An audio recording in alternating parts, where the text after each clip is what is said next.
Have you ever heard of the Battle of Moscow? It was a brutal, defining moment in World War II. In the winter of 1941, German forces were at the gates of the Soviet capital. The city was under siege, morale was low, and every soldier was crucial. Among the desperate defenders was the 316th Rifle Division, later renamed the 8th Guards Rifle Division. They were holding a critical sector of the front line, but they were being systematically picked off by a highly skilled German sniper. This wasn't just any sniper. He was a ghost. He would strike from impossible distances, from cleverly concealed positions, and then vanish without a trace. Soviet soldiers grew to fear the crack of his rifle. Officers, machine gunners, and medics were his primary targets, causing chaos and crippling the division's effectiveness. The Soviet commanders were getting desperate. They sent their own snipers to counter him, but one by one they failed. Some were wounded, others were killed. The German marksman was simply better. He was a master of his craft, patient and deadly. The psychological pressure he exerted was immense, making every Soviet soldier feel like they had a target on their back.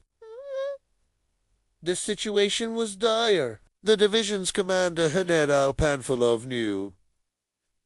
He needed a miracle. He needed a sniper who could not only match the Germans' skill, but exceed it. He put out a call for the best marksmen in the entire region, but finding someone who could take on this phantom seemed impossible. Days turned into a week, and the German sniper continued his reign of terror. The Soviet lines were being thinned, and the will to fight was slowly eroding under the constant threat. It felt like they were fighting an invisible enemy they couldn't defeat. Then, one frosty morning, a lone figure appeared at the divisional headquarters. He was a Kazakh hunter, unassuming and quiet, carrying a standard-issue Mosin-Nagant rifle, but without the typical poo scope used by Soviet snipers. He was simply equipped with iron sights.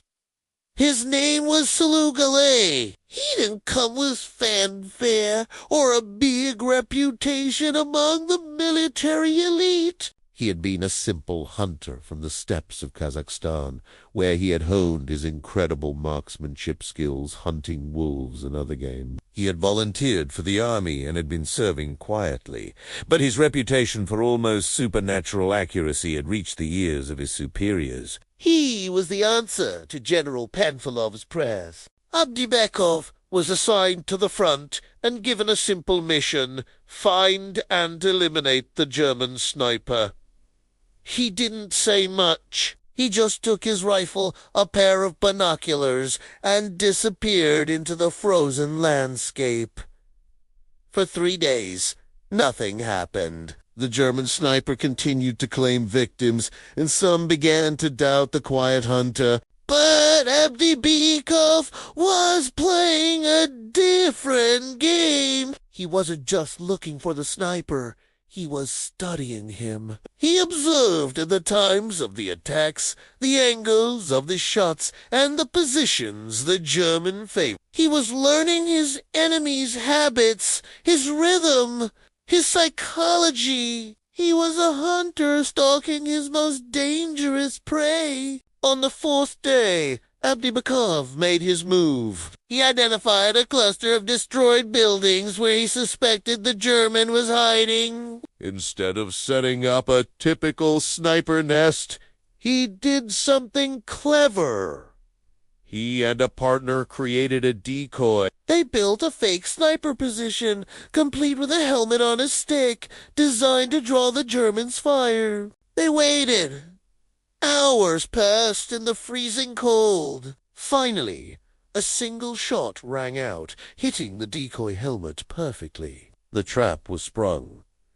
Abdubikov didn't fire back immediately. He had noted the muzzle flash, but he needed to confirm the exact location. He waited, motionless, for the German to reveal himself again. The German sniper, likely confident he had eliminated another Soviet counterpart, made a fatal mistake. He shifted his position slightly to get a better view, and for a split second, the sun glinted off his rifle scope. That was all Abdubikov needed, with his simple iron sights from over 800 meters away.